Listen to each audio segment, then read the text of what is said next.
Bharuch LCBA national highway પર અંકલેશ્વરથી રાજપીપળા ચોકડી પાસેથી એસયુવી લક્ઝુરિયસ કારમાંથી 1.24 લાખના વિદેશી દારૂ સહિત એક ઇસમને 8.47 લાખના મુદ્દા માલ સાથે ઝડપી પાડ્યો હતો।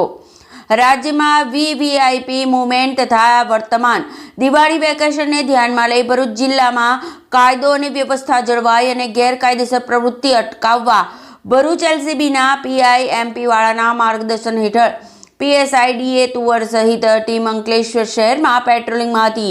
એ દરમિયાન બાતમી મળી હતી કે કોફી કલરની XUV કાર નંબર GJ21BC 7153માં વિદેશી દારૂનો જથ્થો ભરેલ છે અને તે ઝઘડિયા તરફથી અંકલેશ્વર તરફ આવે છે। એવી બાતમીના આધારે પોલીસે અંકલેશ્વરથી રાજપીપળા ચોકડી બ્રિજ પાસે વોચ ગોઠવી હતી। એ દરમિયાન બાતમીવાળી કાર આવતા પોલીસે તેને અટકાવી અંદર તપાસ કરતા તેમાંથી વિદેશી દારૂની 792 નંગ બોટલ મળી આવી હતી।